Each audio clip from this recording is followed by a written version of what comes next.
Hello learners, welcome to my channel Teaching Diaries with Harleen Kaur. मैं आपका स्वागत करती हूँ अपने चैनल पर। सो गाइस, आज हम पढ़ेंगे लेव वाइगोत्स्की का सोशियो कल्चरल प्रिंसिपल। ठीक है, लेव वाइगोत्स्की एक मनोवैज्ञानिक थे। उन्होंने भी अपना कॉग्निटिव डेवलपमेंट का सिद्धांत दिया। ठीक है, तो आज हम उसी सिद्धांत के ऊपर बात करेंगे। ठीक है, now let's we should move ahead. Vygotsky का सामाजिक सिद्धांत। ठीक है, सामाजिक सांस्कृतिक सिद्धांत, इंग्लिश में we can call it social cultural theory. Now let's start.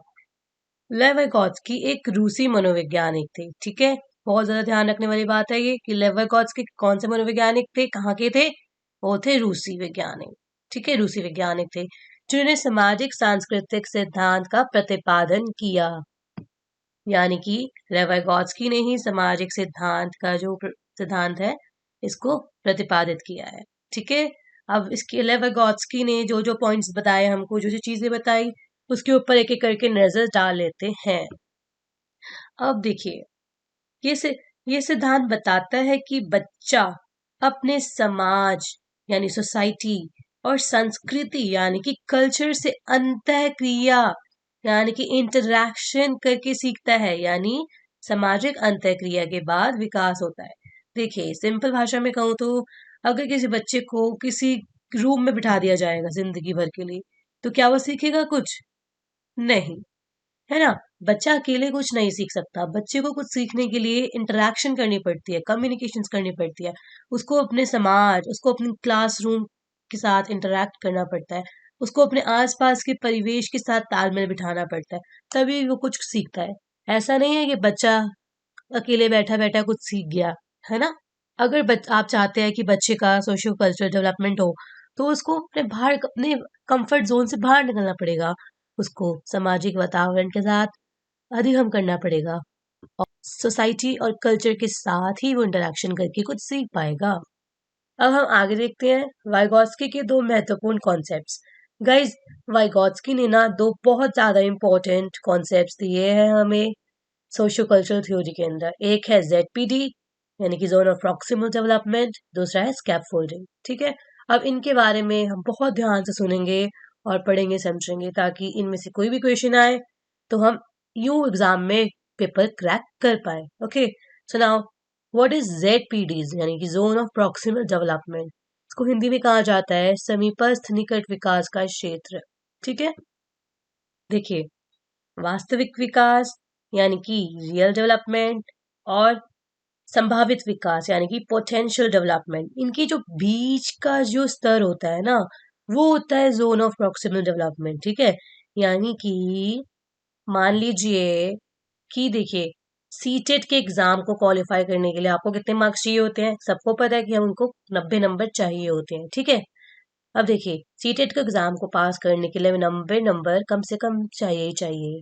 लेकिन आप लोग जो आजकल टेस्ट दे रहे होंगे, मॉक टेस्ट दे रहे होंगे, यूट्यूब की वीडियोस देख रहे होंगे, है ना, या फिर किसी ने कोई टेस्ट बाय किया होगा, तो फॉर एग्जाम्पल उसमें किसी के नंबर 80 आ रहे हैं, किसी के 82 आ रहे हैं, किसी के कुछ आ रहे हैं, किसी के कुछ आ रहे हैं। ठीक है, यानी कि नंबर आपके अभी कुछ भी आ रहे हैं, सफिशिएंट नंबर नहीं आ रहे अभी। अब क्या होता है, अब आप लोग तैयारी कर रहे हैं, लेकिन ठीक है, लेकिन तैयारी के बीच में किसी ने आपको बताया कि टीचिंग डायरीज करके एक चैनल है। ठीक है, उसमें हरलीन मैम पढ़ाती है। तो आप लोगों ने क्या किया, आप लोग मेरे चैनल पे आए, आपने वीडियोस देखी और आपने अच्छे से तैयारी करी। ठीक है, इससे आपको पता चल गया कि आप लोग अपने एग्जाम को क्रैक करने के लिए यहाँ से तैयारी कर सकते हैं। ठीक है, जैसे ही आपको मेरे यूट्यूब चैनल से अपने एग्जाम क्लियर करने की सपोर्ट मिली, ठीक है, वैसे आपको पता चल गया कि now you can grow better. वैसे ZPD में क्या होता है बच्चों के लिए, जब बच्चे को अब किसी भी काम करने के लिए सपोर्ट दी जाती है। गाइस, सपोर्ट जो टर्म है ना, ये बहुत ज्यादा इंपॉर्टेंट होता है। क्यों? क्योंकि जब बच्चे को सपोर्ट दी जाती है किसी भी काम को करने के लिए, तो उसका ग्राफ डे बाय डे, उसका ग्राफ बेटर होता जाता है। ओके, याद रखिएगा। इसीलिए ही बच्चे को हमेशा मोटिवेटेड रखना चाहिए, उसको इनकरेज, इसको इन्फोर्समेंट देनी चाहिए, ताकि वो अपना लर्निंग का ग्राफ और ज्यादा बेटर कर सके। बस एक लास्ट बात समझिए कि फॉर एग्जाम्पल आप क्लास में बच्चे का कोई टेस्ट हो रहा है, ठीक है, तो उसको 20 मार्क्स उसको लेके आने हैं। ठीक है, लेकिन उसके पहले 10 मार्क्स ही आते थे। पहले उसके 20 में से 10 मार्क्स आया करते थे। लेकिन अब जब उसको गाइडेंस मिली, उसको समझाया गया कि अगर आप ऐसे पढ़ोगे, इन टॉपिक को कवर करोगे तो आपके मार्क्स ज्यादा अच्छे आ सकते हैं। जब बच्चों को हेल्प मिली, आप कह सकते हैं जब बच्चों को समझा, बच्चों के डेवलपमेंट को समझा, बच्चे के माइंड सेट को समझा और उसको हेल्प दी गई, तो उसका ग्राफ बेटर हो गया। अब 10 से, पहले 10 थे, अब उसके 20, अभी उसका ग्राफ बढ़ गया, उसके 10 से 20 नंबर आ चुके हैं, यानी कि उसका अब ग्राफ बढ़ चुका है। ओके, अब हम क्या करेंगे, अब हम नेक्स्ट अपना स्कैप फोल्डिंग पढ़ेंगे। स्कैप फोल्डिंग पढ़ने से पहले मैं उम्मीद करती हूँ कि सबको ZPD समझ आ गया होगा, राइट?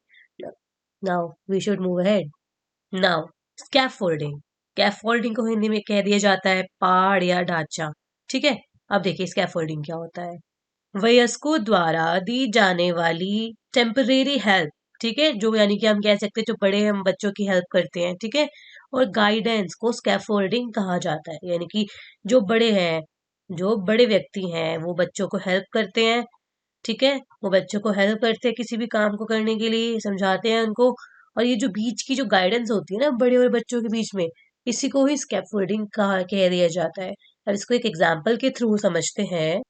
फॉर एन एग्जाम्पल, जब आप लोग या फिर हम, मतलब कोई भी मान लो, जब बच्चा छोटा होता है, ठीक है, जब बच्चा छोटा होता है तो उसने साइकिल चलाना सीखना होता है, ठीक है, जब बच्चा छोटा है तो उसने साइकिल चलाना सीखा, ठीक है, तो क्या उसको एकदम से साइकिल चलाना आ गया? एकदम से बिल्कुल बैलेंस बनाना आ गया? बिल्कुल नहीं। एकदम से बच्चे को साइकिल चलाना, है ना, बैलेंस बनाना और तेज चलानी साइकिल, ये सब बिल्कुल भी एकदम से नहीं आता। That is not adaptive behaviour. अब देखिए, साइकिल चलाने के लिए बच्चे को एक सपोर्ट मिला, टेम्परेरी सपोर्ट मिला। हमारे मम्मी पापा भाई बहनों ने आके हमें सपोर्ट दे दिया ताकि हमको बैलेंस बनाना आ जाए। कई बार क्या होता है, हम लोग अपने गली मोहल्लों में देखते हैं कि बच्चे जो, एक छोटा बच्चा साइकिल चला रहा होता है, उसको चलानी नहीं आती, तो उसके भाई बहन उसको पीछे से धक्का मार रहे होते हैं, है ना।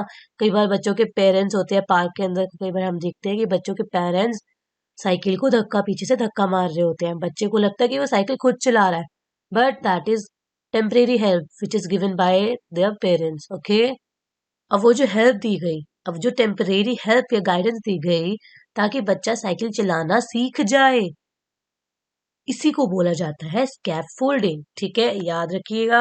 अब बच्चा साइकिल चलाना सीख गया है बाय द हेल्प ऑफ उसके पेरेंट्स, उसके कजिन्स, उसके फ्रेंड्स, सबके सपोर्ट या फिर गाइडेंस के थ्रू वो साइकिल चलाना सीख गया। That is called scaffolding. Guys, ये ZPD जो है, जोन ऑफ प्रॉक्सिमल डेवलपमेंट, मैं लिख भी देती हूँ, ZPD एंड स्कैफोल्डिंग, ये बहुत इंपॉर्टेंट टर्म है। CTET के एग्जाम्स में और इवन और भी टीचिंग एग्जाम्स में इससे क्वेश्चंस आया करते हैं, तो आप लोग इसको अच्छे से समझ लीजिएगा। ओके, चलिए अब आगे बढ़ते हैं। अब हम जानते हैं कि भाषा पर, लैंग्वेज पर वाइगोत्स्की ने अपने क्या क्या विचार दिए हैं हमको। गाइस, पहले मैं आपको ना शॉर्ट में बता देती हूँ कि जो लेव वाइगोत्स्की है, ये जो वाइगोत्स्की हमारे पास है, इन्होंने पता है क्या किया, इन्होंने 3 चीजों को बहुत ज्यादा इंपॉर्टेंस, कितने चीजों को इंपॉर्टेंस दी इन्होंने, इन्होंने 3 चीजों को बहुत ज्यादा इंपॉर्टेंस दी, ठीक है, भाषा के ऊपर। देखो, पहले तो इन्होंने इंपॉर्टेंस दी किसको, समाज को। किसको, समाज को, कि बच्चा जो है वो अपनी सोसाइटी के साथ इंटरैक्ट करके सीखता है। ठीक है, पहला पहला वाइगोत्स्की ने किसको इंपॉर्टेंस दिया बच्चे के सोशल कल्चरल डेवलपमेंट में, समाज को। और ठीक है, अब देखिए, अब दूसरा माना था वाइगोत्स्की ने, दूसरा किसको माना इंपॉर्टेंट, वाइगोत्स्की ने दूसरा इंपॉर्टेंट माना संस्कृति को। संस्कृति, ठीक है, कि बच्चा जो है अपने आसपास के इन्वायरमेंट में जो भी चीजें हो रहा है, जो भी इसको बिहेवियरल चीजें दी जा रही है, उसके थ्रू वो इंटरेक्ट करके सीखेगा। राइट ना, अब उन्होंने तीसरी किस चीज को इंपॉर्टेंस दी, उन्होंने तीसरी चीज दी, यानी कि वाइगोत्स्की ने जो तीसरा इंपॉर्टेंट रोल बताया बच्चे के डेवलपमेंट में, उसके क्या बताया, वो बताया भाषा का। इसका, भाषा का। ठीक है, ये बहुत ज्यादा इंपॉर्टेंट पॉइंट आपको याद रखना है। वाइगोत्स्की ने अपने डेवलपमेंट, सोशल कल्चरल डेवलपमेंट के बीच में किन किन 3 चीजों को बहुत ज्यादा इंपॉर्टेंस दी। पहला क्या है, पहला उन्होंने दिया अपने आसपास के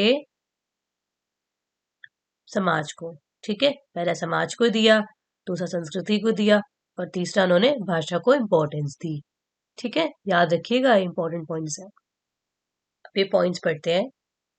वाइगॉत्स्की के अनुसार, ठीक है, वाइगॉत्स्की के अनुसार भाषा और चिंतन शुरू में अलग अलग होते हैं लेकिन बाद में एक हो जाते हैं, एक साथ हो जाते हैं। ठीक है, वाइगॉत्स्की कह रहे हैं कि जो भाषा है ये पहले, अच्छा मैं एग्जांपल देती हूँ आपको। अगर बच्चे के सामने कोई प्रॉब्लम आई, ठीक है, तो बच्चा पहले क्या करेगा, चिंतन शुरू करेगा, उस प्रॉब्लम के बारे में सोचना शुरू करेगा। अब वो सोचेगा कहाँ, अब मेरे ब्रेन में सोचेगा। और इस ब्रेन में वो किस भाषा में सीखेगा, क्या वो चाइनीज डच भाषा में सीखेगा? नहीं, बच्चा जो है वो अपनी मातृभाषा में, जो उसको भाषा बचपन से सिखाई गई है, उसने सीखी है, वो उसी भाषा के अंदर सोचेगा, विचार करेगा।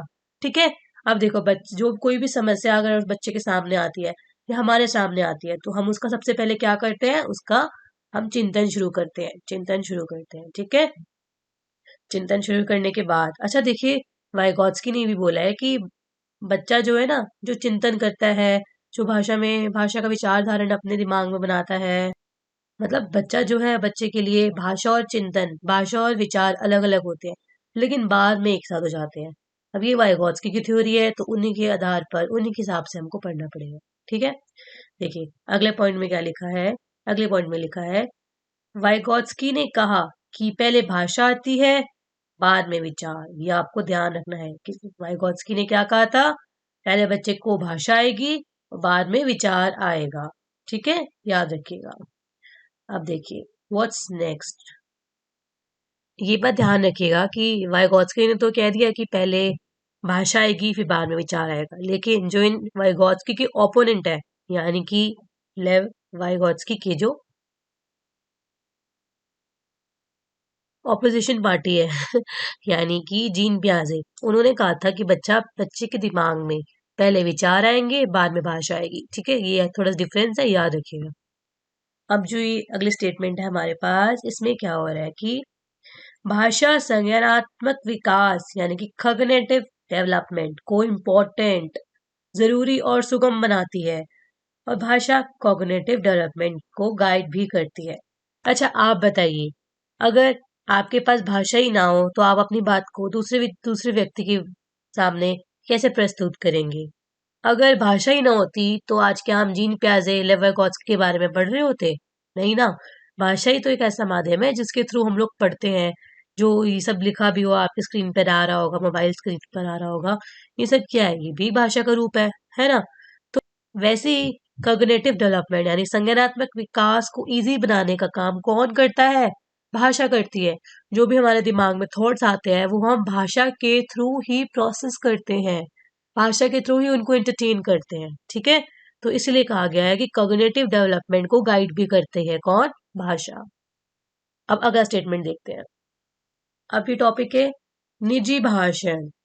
निजी भाषण यानी कि आंतरिक भाषा, इसको इंग्लिश में कहते हैं प्राइवेट स्पीच। ये बहुत ज्यादा फॉर्मेस्ट टॉपिक है आपके लिए। ठीक है, प्राइवेट स्पीच का कॉन्सेप्ट किसने दिया था, याद रखेंगे, लेव वाइगॉत्स्की ने। अब देखिए इसमें क्या होता है, इसमें बच्चा अपने ही कार्यों को निर्देश देने के लिए भाषा का उपयोग करता है।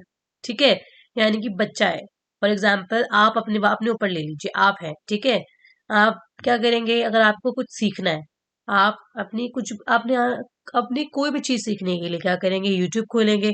एग्जाम्पल ले लेते, चलो आपने कुछ पढ़ना है, सीटेट का एग्जाम क्रैक करना है, ठीक है, सीटेट आपने क्रैक करना है, तो आपने क्या किया, अपना मोबाइल निकाला और मोबाइल में क्या किया, वो फटाफट से लिख दिया या फिर बोल दिया, CTET preparation bye Harleen Kaur. ठीक है, आपने बोल दिया ये। अब क्या हुआ, आपने अपने काम को, अपने गोल को, अपने लक्ष्य को प्राप्त करने के लिए अपनी प्राइवेट स्पीच का यूज किया, अपने कार्य को निर्देश दिया आपने। ऐसे एक एग्जाम्पल और ले लेते हैं। क्या होता है, कई बार कोई हमारा दुश्मन दोस्त होता है, ठीक है, मतलब वैसे दुश्मन मान लीजिए, नेगेटिव मत लीजिएगा, I am just giving an example to you. कोई आपका दोस्त है, ठीक है, आपको उस पर बहुत गुस्सा आ रहा है, तो आप क्या होता है, बड़बड़ाते ही जाते हैं उसके पास, इसको तो चार मुक्के, चार लाते, चार घूसे मारूंगा आज, तभी मेरे को शांति मिलेगी। कई बार हम बोलते हैं ना, ऐसे अपने आप से बात करते हैं, तो that is called private speech. Okay, अब अगली स्टेटमेंट देख लेते हैं। हम देखिए, वाइगॉत्स्की के अनुसार लर्निंग प्रोसेस में सांस्कृतिक उपकरणों यानी कि कल्चरल टूल्स जैसे मैप, लैंग्वेज, कैलकुलेटर आदि को महत्व पर जोर दिया जाता है। ठीक है, वाइगॉत्स्की कहते हैं कि लर्निंग प्रोसेस में कल्चरल टूल्स जैसे कि मैप हो गया, लैंग्वेज हो गई और कैलकुलेटर हो गया, इसके ऊपर बहुत ज्यादा जोर दिया जाता है। अब देखिए, जीन पियाजे और वाइगॉत्स्की ने सीखने की समझ को पैसिव प्रोसेस से एक्टिव प्रोसेस में ट्रांसफर किया है। इसका क्या मतलब होता है कि अब जीन पियाजे और वाइगॉत्स्की के बीच में एक डिफरेंशिएशन भी है, उसके बारे में हम बात करेंगे। इन्होंने कहा है कि बच्चा होता है वो पैसिव रूप से यानी कि निष्क्रिय होकर कुछ भी नहीं सीख सकता। टीचर भी अगर निष्क्रिय होगी तो बच्चा कुछ नहीं सीख पाएगी। निष्क्रिय मतलब इनएक्टिव होगी तो बच्चा क्या ही सीख पाएगा वाला, है ना।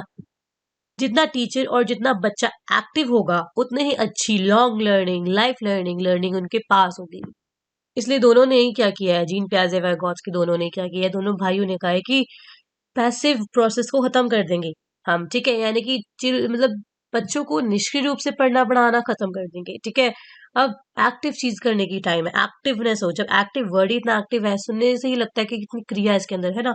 जब प्रोसेस एक्टिव होगा तो फिर बच्चा कितना अच्छे से सब कुछ सीखेगा। आज की मेरी लास्ट स्टेटमेंट देख लेते हैं कि जीन पियाजे बच्चों के स्वतंत्र प्रयासों द्वारा दुनिया के अनुभव करने पर जोर देते हैं।